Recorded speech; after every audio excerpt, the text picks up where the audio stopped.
Welcome, everyone.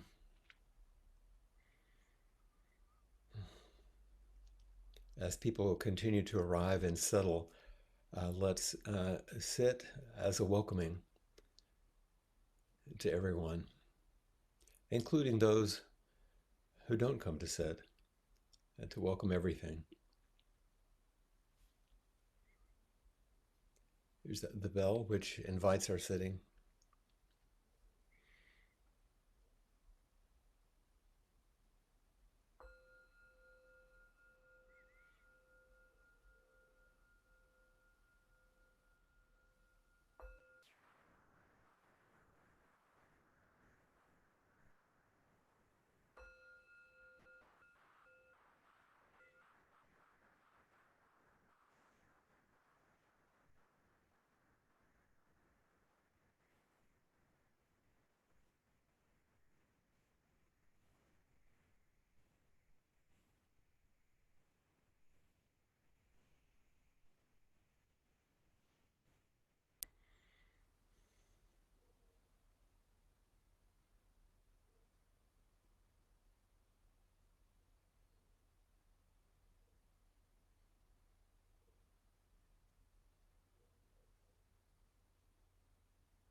As we sit in silence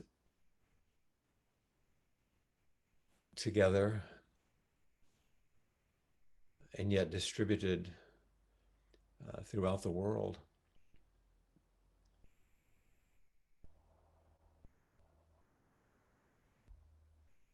There's a question of whether we're together or not. And are we doing anything or not, sitting silently, facing a computer?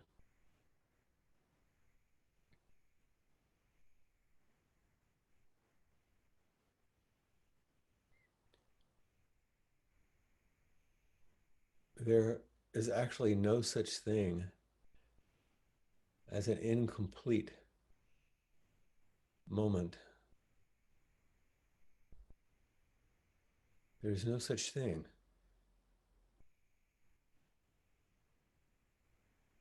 as an incomplete moment. Incompleteness would be an idea that we hold,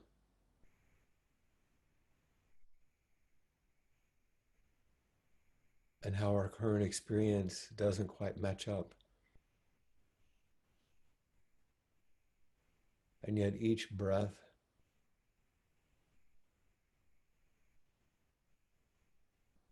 is a full breath, no matter whether it's deep or shallow.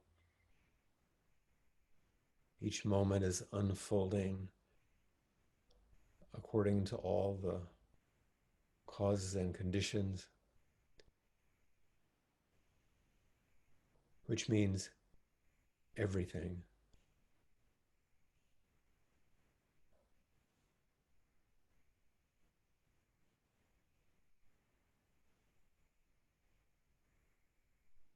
Everything is unfolding around you, through you, for you, no matter what your thoughts about it. Things you prefer, things that you don't, things that you ignore, things that you become obsessed with. But all of that is also just part of the unfolding. So we stop and we sit and appreciate this mystery, that which we cannot actually fully comprehend, and yet we're completely living.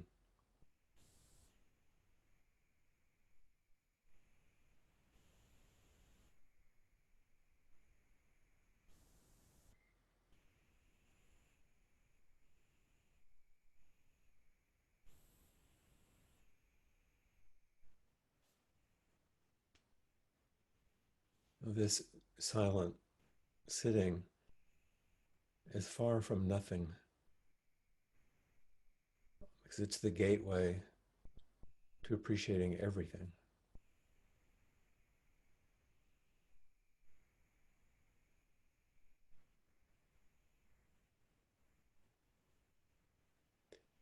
And in just a moment, I'll ring the bell to end this sitting time, and we'll chant the verse of the robe,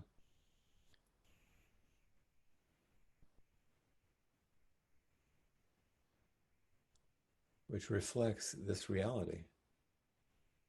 The first word of the chant is vast, and the last word of the chant is being. We are together this vast being.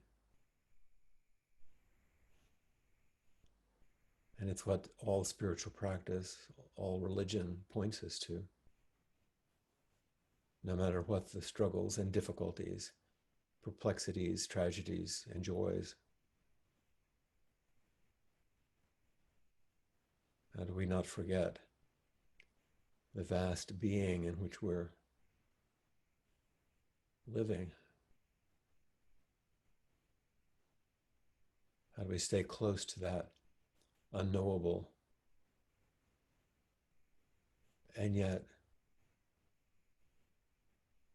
comforting awe?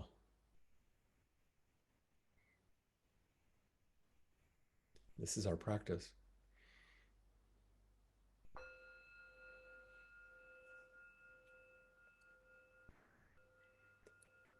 Vast is the robe of liberation, a formless field of benefaction. Wearing the universal teaching, I realize the one true nature, thus harmonizing all being. Vast is the robe of liberation, a formless field of benefaction. Wearing the universal teaching, I realize the one true nature, thus harmonizing all being. Vast is the robe of liberation, a formless field of benefaction. Wearing the universal teaching, I realize the one true nature, thus harmonizing all being.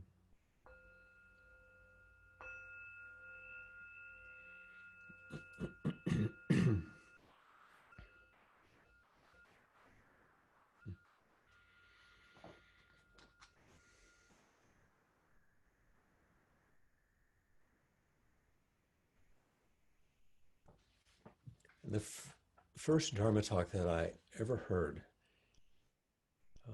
in a temple or practice center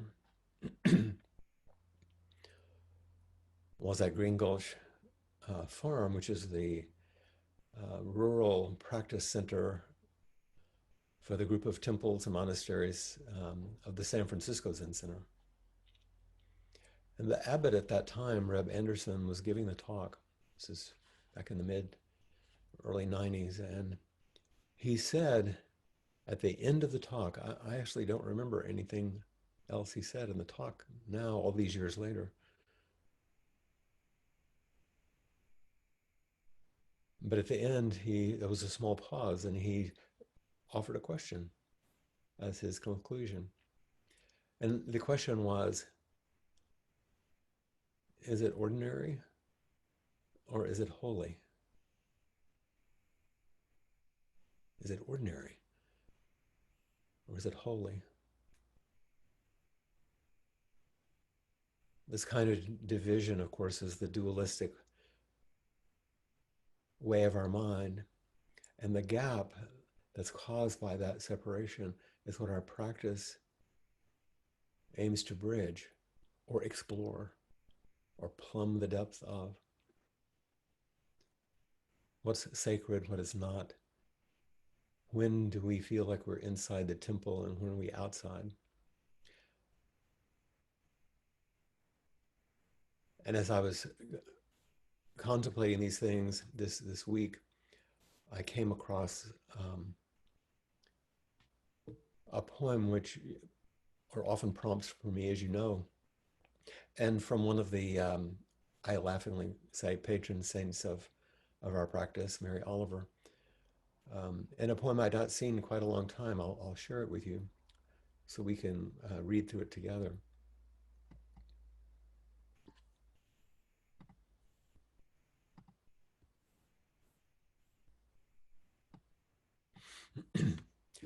And the title asks the question that I'm suggesting that we contemplate. Where does the temple begin? Where does it end? Let's just read her words. There are things you can't reach, but you can reach out to them. And all day long, the wind, the bird flying away, the idea of God. And it can keep you as busy as anything else and happier. The snake slides away, the fish jumps like a little lily out of the water and back in. The goldfinches singing from the unreachable top of the tree. I look, morning to night, I'm never done looking. Looking, I mean, not just standing around, but standing as though with your arms open and thinking, maybe something will come. some shining coil of wind or a few leaves from an old tree. They're all in this too. And now I'll tell you the truth. Everything in the world comes, at least closer and cordially, like the nibbling, tinsel-eyed fish, the unlooping snake, like goldfinches, little dolls of gold fluttering around the corner of the sky of God,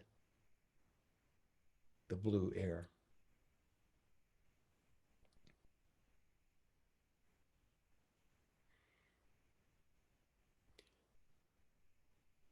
Where does the temple begin?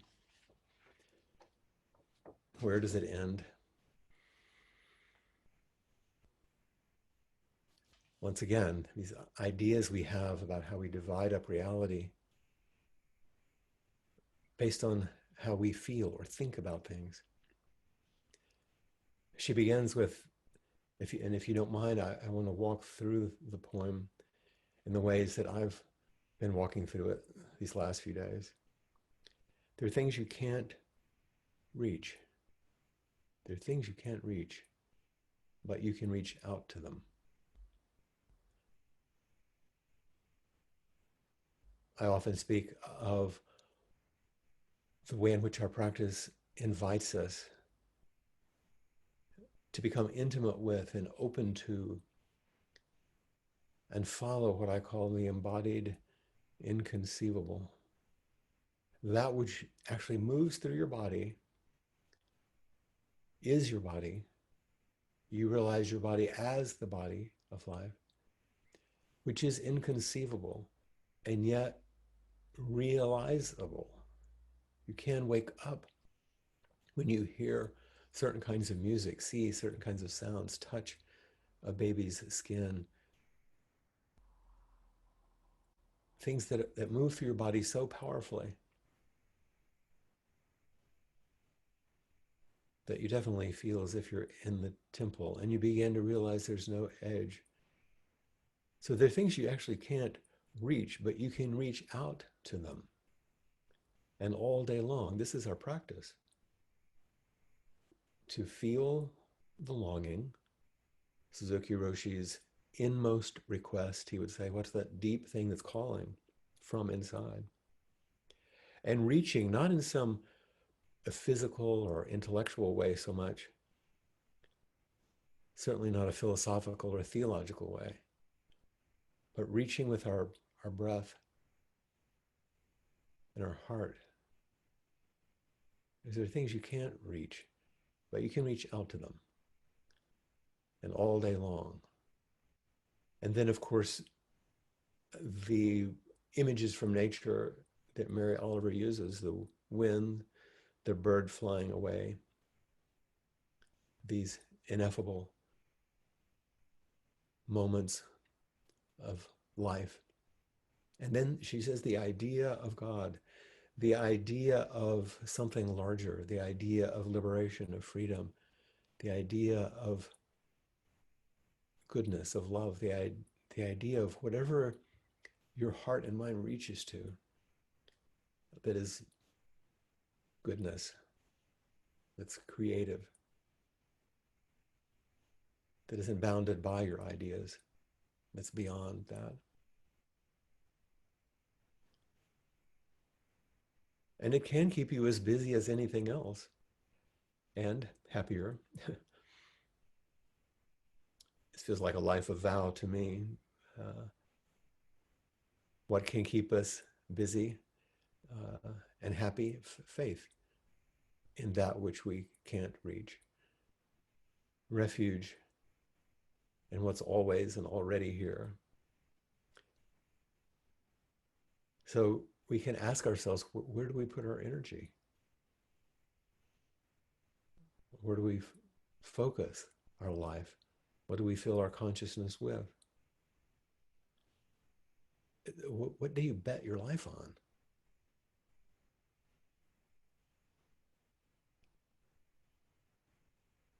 It is keeping you busy. but maybe happier if we practice and sit and open to that which seems in some ways ineffable and yet is the most central and simple thing, like a snake sliding away, a fish jumping, like a little lily, such a beautiful image, out of the water and back in. Have you watched them on a pond sometime? How as the sun comes and they open above the water and then close again and go back down, like a breath, opening, closing.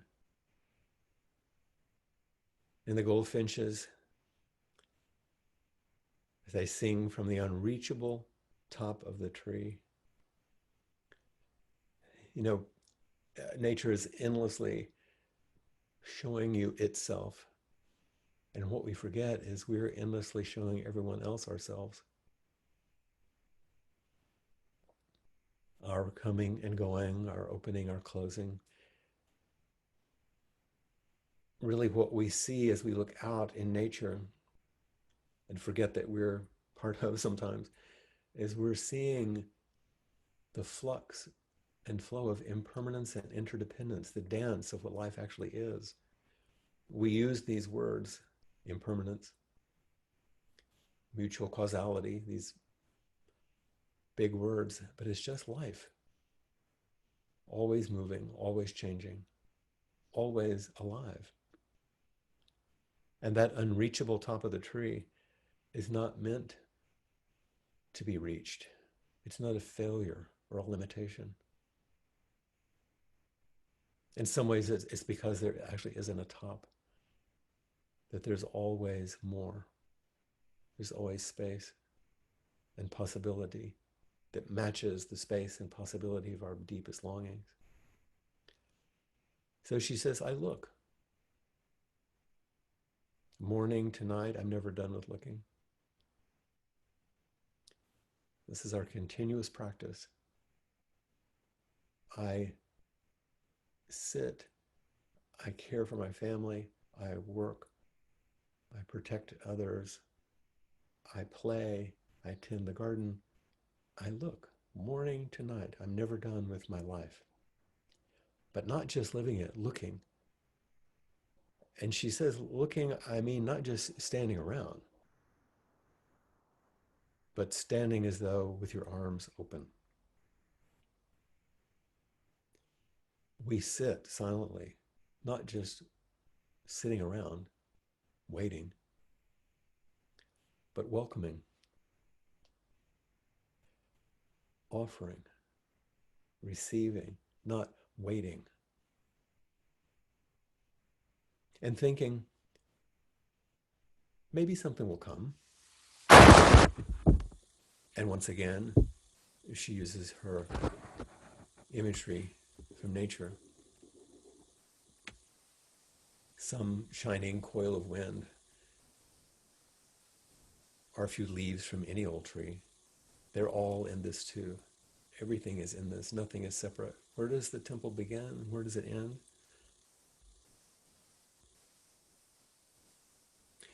I'm currently reading a book that I'm sure many of you have read, The Overstory. And in it, there's a line, Richard Powers, he says, there is no knowing for a fact. The only dependable things are humility and looking. The only dependable things are humility and looking. There's no knowing for a fact. The embodied inconceivable. Humility, not caught in the self-centered dream, body and mind falling away, and looking, continuous practice, being awake, basically. Being attentive, mindful, and present. As you think, maybe something will come, some shining coil of wind, a few leaves from any old tree. They're all in this too. The smallest things can be the occasion of awakening. During a break, in our retreat in the Swiss mountains, in our last retreat a couple of years ago there, after 10 years of meeting um, in the Valais region of Martigny and Chemendeses. I was walking one afternoon in the fall on a road high above the little village where we were. And the afternoon fall light was at an angle through these immense trees and quite a steep, on the side of quite a steep hill or mountain. And I stopped for a minute to look down into the valley below me, and the valley was very long. I could almost see back to Lake Geneva. It was so long from where we were. And then only a few feet in front of me, through a shaft of light, came one leaf. And we've all seen things like this. It's not particularly unusual. But there wasn't a big gust of wind. There wasn't a flurry of leaves falling from the trees. It was one leaf. And in that moment, in the midst of a week of practice and meeting with students and offering what I could and receiving all that they brought, that leaf was everything. And she says, and now I tell you the truth, everything in the world comes.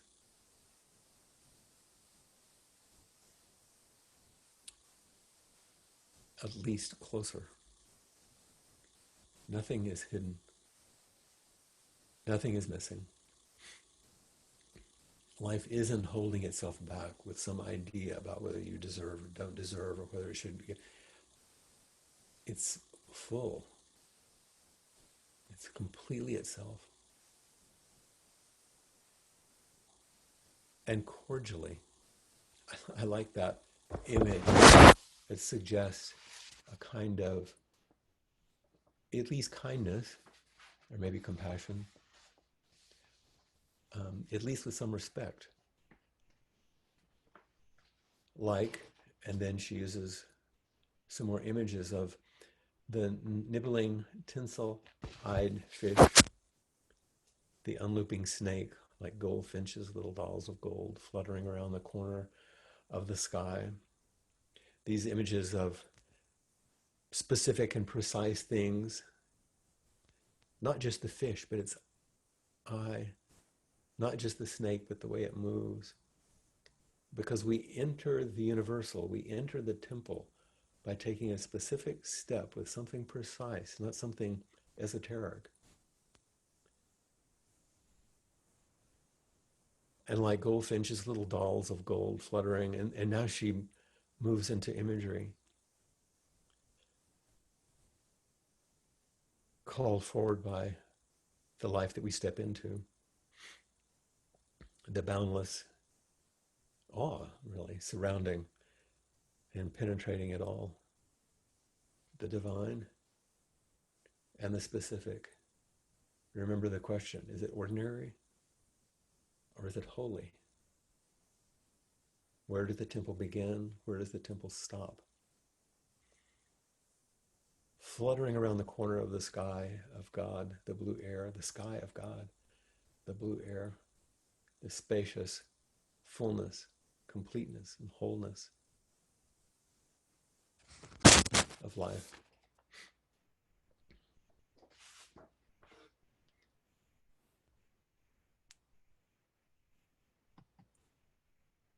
It's quite a poem, and there's so much in it, or at least at least there was for me, and I hope that my sharing what it opened to me has been in some ways useful to you. There's a Sakito Kisen, who was an 8th century Zen master in China, is one of the ancestors in our lineage. It's a translation of something that he said. Common people and sages are the same. The mind and the heart reaches everywhere without limit. It's not constrained by the limits of consciousness. It's not constrained by the limits of consciousness. If you can comprehend this, then there's nothing you lack. Well, who knows about the actual words in Chinese, because it loops back on itself if you can comprehend the incomprehensible. But he says common people and sages are the same. Are we ordinary or are we holy? The mind and heart, the essence of our being, reaches everywhere without limit. It's not constrained by our thoughts about it. And if you can comprehend this, and I don't think he means understand in your head, this is the embodied inconceivable with the realization of this reality, then there is nothing that you lack. I want to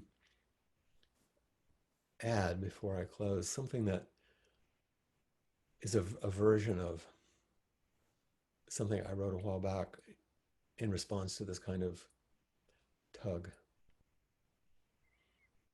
It's a little different. But one of the ways in which we divide is between what we think of as the psychological and the spiritual. And in response to this kind of question, this is what came out. We think we're a problem to be solved. You notice this? We often think we're a problem to be solved. Consciously or unconsciously, we have this uneasy feeling that something is missing. Something's not quite right. Like, this can't be it. From a psychological point of view, we think the problem must be our conditioning, our history, our family, our traumas. And if we could only identify and work with our stuff, then we might finally find some relief from our shaky identity and establish a strong sense of self that is robust and healthy. That's the psychological approach. Now, from a spiritual point of view, we either maybe long to affirm a belief system we can trust in, believe in, rely on forever. Or maybe we feel we must dedicate ourselves to a set of wholesome practices which will eventually end our suffering and then assuage this nagging existential sense of lack. Something's wrong. The problem is that all too often we either work endlessly towards psychological self-improvement on the one hand, or become a perpetual seeker looking for nirvana on the other. Both paths have their benefit, but both paths to this kind of salvation are flawed because they both miss the shadowy aspect of this very pervasive sense of lack, of something being wrong. Our deepest fears are not that we'll never be good enough, or we'll never shed our neurotic struggles, or even the big one that we will eventually die. The shadow fear, the one we least want to face, is that this sense of self we rely on for our identity and steadiness is, in truth, groundless and without substance. It's not what we think it is. Nothing is missing. We're always perfectly ourselves. We're fully alive. Even as we're dying, that's what aliveness looks like in that moment. The thing we cling to the most, our sense of an independent self in relation to the world out there, is not worthy of our faith and trust. We cling to our conditioning, the constructedness of ourself, our stories, even our best spiritual identities. We cling to those and forsake our true nature. Nothing is missing. Nothing is hidden. E. E. Cummings in his brief verse, Seeker of Truth. Seeker of truth, follow no path. All paths lead where truth is, here. Seeker of truth, follow no path. All paths lead where truth is, here. And once again, in the 18th century, one of our ancestors, Hakuin, how do we do this in practice? He said, make your upper garments into a monk's robe.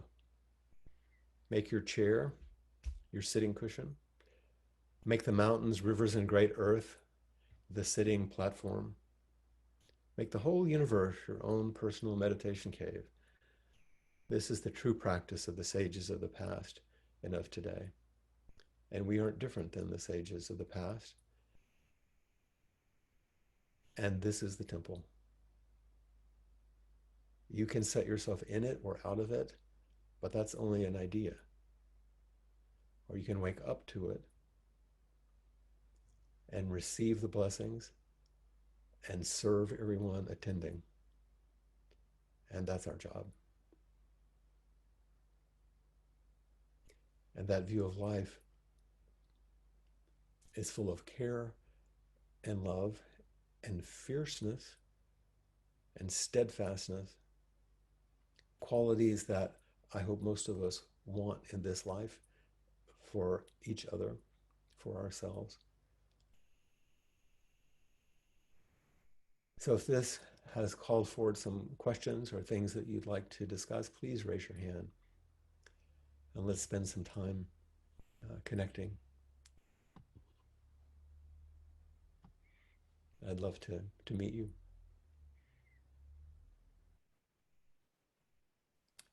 Ah, Kathy. Ah, Hi, I, Kathy. I guess it didn't work with a friend. Um, I'm unmuted, yes?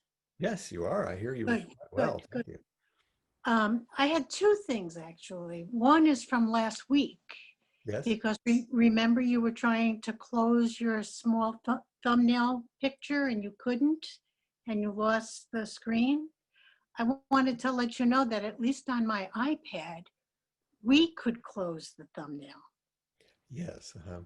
And so I thought that was a great metaphor for you can't do it alone, but we can do it together. Exactly. And that's, I think I spoke about, I was trying not to see myself, but I ended up losing everyone else, but you Right, can do that. right. But we could do that to make the screen more user-friendly, so to speak, when you were showing something. So And then interesting, isn't it? it is, it is, it is. Yeah, it's so much, I think it's resonates with Mary Oliver's poem that so much of what we do and see and live is a metaphor for life as it is. And that's a technical example. Hmm. But I had something else because as I was sitting today, the repentance came to mind. You know, all my ancient tangled karma from beginningless greed, hate, and delusion. And then I had this response: wait a minute, but what about my resilience? What about my strength, my ability to pick myself up and try anew? And Hmm. isn't that part of my karma? Yep. So I want you to comment on that if you have anything to say about that. Everything's included. Yeah, but it's not expressed in the Well, chant. it is, but people think um, so much about karma being like sin or something wrong, Right, right. instead of we're conditioned beings. That's what this is. Okay. And so when we say all my ancient, when we say twisted karma, one of the translations, we talk Right. about the way things are um, kind of messed with by what we do. Mm-hmm. But it is tangled because it's interdependent. Mm-hmm. From beginningless, it's not our fault, it's what Right. we inherit. But we carry it in our body, speech, and mind, and are now fully avow. My nephew, who writes me letters quite frequently, has this very interesting and unusual mind, because he has a special kind of mind, Mm-hmm. Asperger's and some other things. And he writes letters and he signs them these days, "Your awesome nephew." It's so lovely. He's very uninhibited about that, Mm-hmm. And I think when we chant, I now fully avow. Mm-hmm. That doesn't mean I'm a lowly worm and I'm a terrible person. It means I'm open to everything. Okay. We look as if with our arms open, like Mary Oliver Okay. said, to everything. So we need to hold, what I'm thinking as you're talking is we need to hold the whole backdrop, so to speak. And and this is Even just a let go of the idea of small, backdrop. It's all one okay. contingent movement flow. We select things that look like problems, things that look like gifts Mm-hmm. and good things, and that's fine. That's required in our life. We need to be able to make those distinctions. But Mm-hmm. when we practice, it's as if we step into this larger space. Mm-hmm. Mm-hmm. I, I, if you've been to the cloisters in New York City, I have. you know it's so interesting. And your background is a Catholic family, right? Yes. Yes. So one of the things that I didn't realize going to small Baptist churches in the South is the beauty of the architecture, which I Yeah. wasn't around as a kid. And so when I went to the cloisters, I could see it other places, but there it really struck me because there's nothing in the church. They're just these Mm-hmm. old structures that have Mm-hmm. been brought from Europe. And suddenly I realized when you walk along and then suddenly you get up to where the altar is, the apse, they call, I guess, that Yes. it's Yeah. as if physically, when you step into that area by the altar, Right. it opens physically. Right. Right. And I realized what it was meant to inspire and to show Right. us that if we Right. step in, it's much more vast. It's like the top of Mary Oliver's tree, the unreachable Mm-hmm. top Mm-hmm. of the tree. Mm-hmm. So now I'm thinking when I say that the repentance, I'm containing all of that, and I'm also saying, and this too, my greed, hate, and delusion, Yeah, because it requires that kind of care that's and right. When acknowledge. you say all, you mean all. Mm-hmm. Mm-hmm. Okay, it was interesting the strong response I had to it. Mhm. Like, but wait a minute, this isn't everything, That's you right. know. We wake up to the ways in which greed, hate, and delusion might distort or twist Mm-hmm. or tangle up all the basic goodness, but our foundation is basic wakefulness. Mm-hmm. Our Buddha nature is our essence. So we do wake Mm-hmm. up to those things, Mm-hmm. but it hasn't left us. Right. Right. Good question. Thank you. Thank you. I needed to speak it. Thank Thank you. It's a good, I'm sure others need to hear it too. you. Mhm. Thanks. Clayton. Hi, can you hear me? Yeah. How are your lungs? My lungs are COVID free now. Good. Um, they're not back to normal, but they're working a lot better, enough for me to go swimming this morning. So that is really lovely, and I'm Is very that the whole family? what? Is the family back together? Yes, we're all Good. together, and it's an incredible thing. I've always thought I wanted more alone time, and now I can't wait to snuggle with my 10-year-old. And I I just wanted to thank everyone because I got so much Appamada support, and it was it was the best medicine. It really Mhm. was so helpful. All the sweet messages and knowing that I had folks there that I could reach out to, and I went down the rabbit hole, like I said last time, of fear, of looking up too much on the internet, paying attention to these terrible stories about people my age getting blood clots 4 months after they've recovered. And that fear is what I'm very curious about right now. I'll just tell you, when I was in the kind of the peak of not being able to breathe, and I didn't know what was the difference between what I was actually feeling and what were all the stories and media and uncertainty of the world, all the second and third and fourth arrows that were hitting me. There was no way for me to really discern what my body was going through versus all the stuff out circulating. And Sandra helped me because I was freaking out. I couldn't control my fear very well. I think I was paying too much attention to my computer.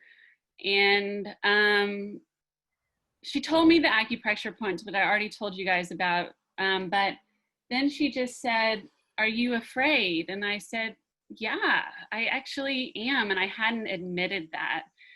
And then she said, "Well, you can choose." She didn't say this. She said, "Don't be afraid, Clayton." But in her beautiful Spanish accent, "Clayton, don't be afraid."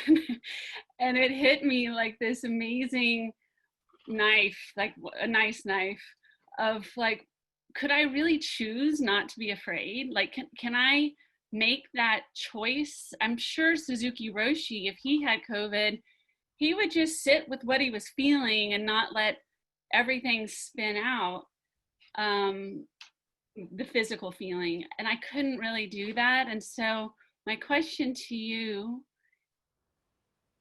like when Sandra said that, it was this epiphany, like maybe I could just choose to not be afraid.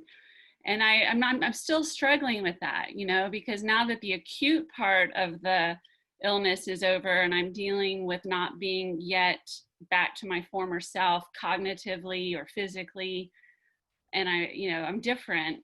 And now I'm afraid of that not going away and never feeling optimal again. So can I just choose not to be afraid right now? And I think of it a little bit differently. And I think it's some of what Sandra was probably saying, because you realize, and you could feel it, she's not saying, don't be afraid. She's not no, admonishing no, you. No, no, she's no, no. basically saying, I love you. I care about you. Don't let fear carry you away from me. And so the choice, if you're a human being, all of us, we're going to feel afraid. That's part of being human. The choice is how we relate to the fear when it comes. And are we going to essentially practice it, bow down to it, let it be the man? And sometimes we do, and we see where it takes us, where it does carry us. But if we can stay awake just a little as it's happening, we can pay attention to what's going on. And many of the koans, the students will say, well, this is good, that's bad. They'll try to make it dualistic. And the teacher will say, no, no, it's not about that. Just don't get distracted. Don't get caught up by. I was at a New Year's Eve party one time, and the host, we were not worried too much about litter in those days, had all these toy balloons full of helium with strings on them. And you could get a little piece of paper and write down something you wanted to release for the new year and tie it on. We let them go at the top of this big house in Westlake Hills. And one of my good friends, Carolyn, was next to me, and she said, "What'd you write?" And I said, "Fear." And she said, "Oh, honey, get over that." I said, "You're always going to be afraid. What you let go of is the fear of fear." Yeah. And I don't think that's something you can actually do alone. You need a Sandra to say, "I'll be with you. Don't let Yeah. it don't let it take you away from me." Yeah. I think Even if that, it's taking, well, it's just like what Peg wrote in a letter she wrote to all of us about terror. mm-hmm. And if you're on the bridge together, like if you're willing to admit that you're afraid. Yeah. I'm not afraid anymore, actually. It just it just was her words were not an admonishment, they were an invitation, and That's right. it was really helpful. And because I couldn't admit I was afraid to other people because it would freak them out, you know, like my family.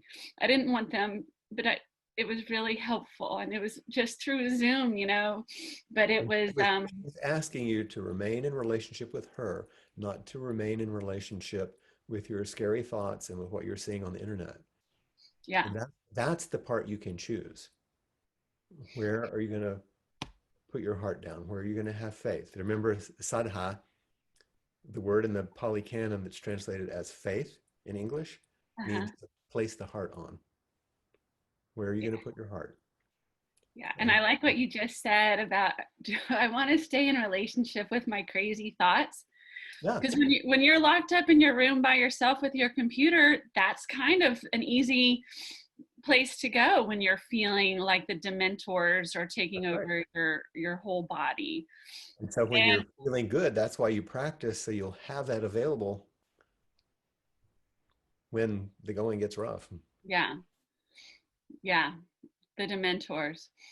Well, Yep. thank you. This was helpful. This is Um, good questions too for everyone. Thank you. okay, thank you. Good to see you healthy and smiling. Thank you. It's great to, I'm not back to normal, but I'm definitely out of the woods. Right. Thank you. Thanks, everyone.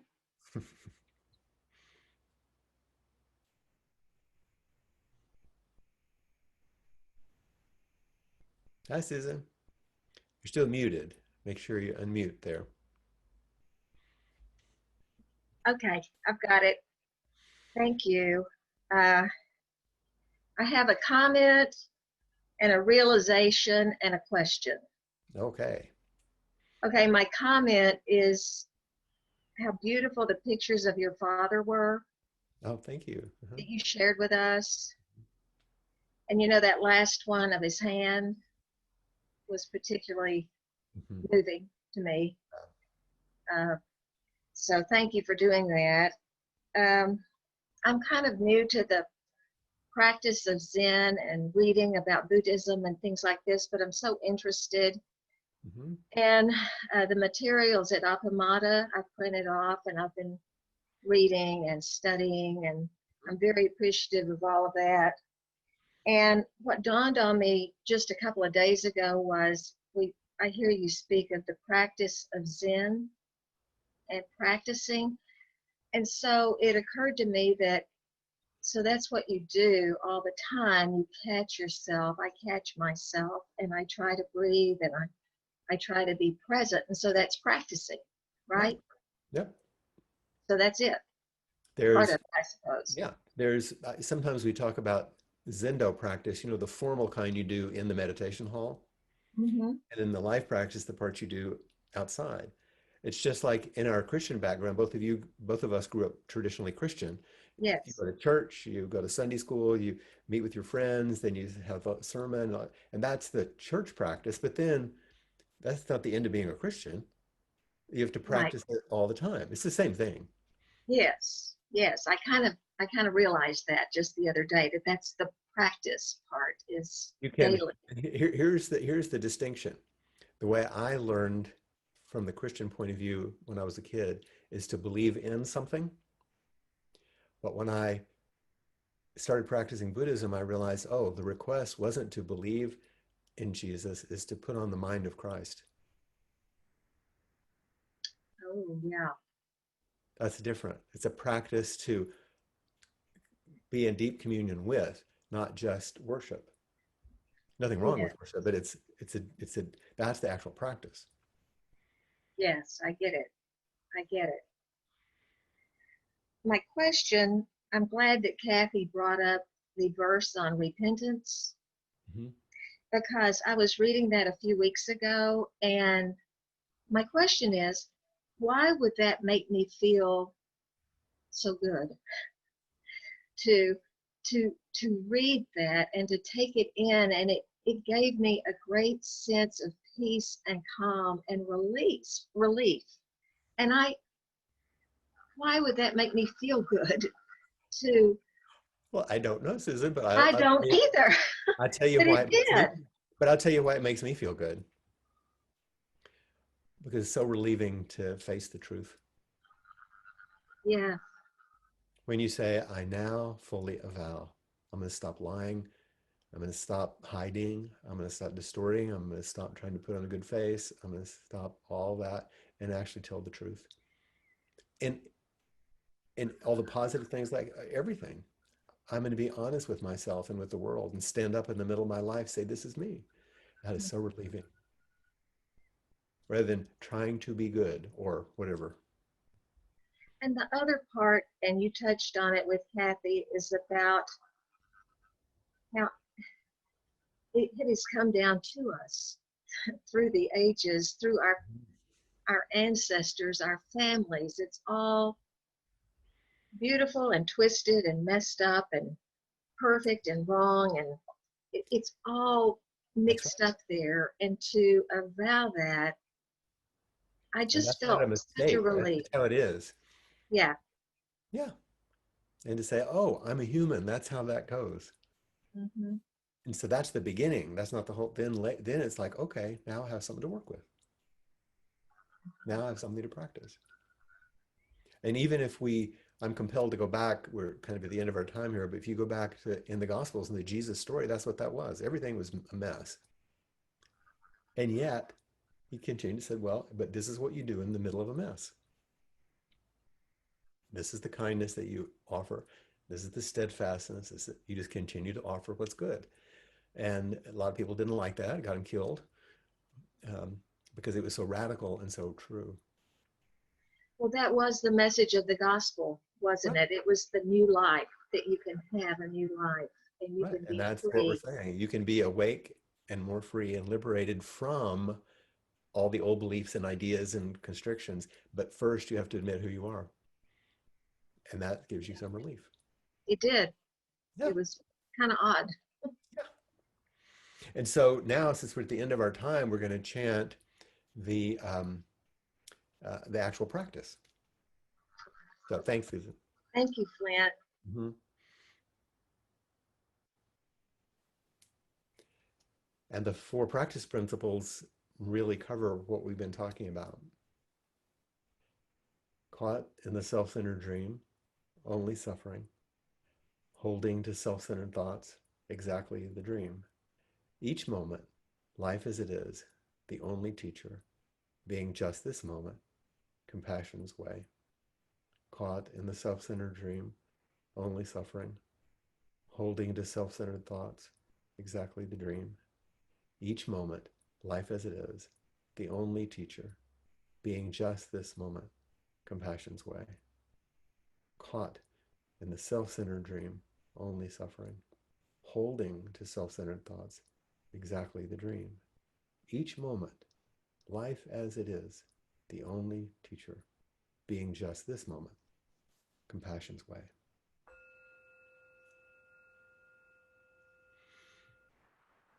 Thank you so much.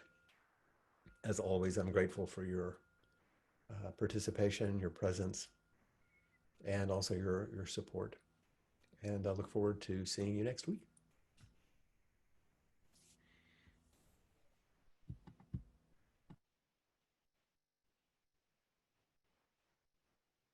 Appamata's programs and facilities are supported through your generosity. Your support makes such a huge difference in all the things that you do. There's a link for contributions on the website at appamata.org. Please feel free to do a one-time contribution or more. And directly after here, if you're looking to be able to speak with people all over the world and all of our sanghas, please feel free to join us at the After Inquiry meeting. The link is on the Appamata calendar. Thank you.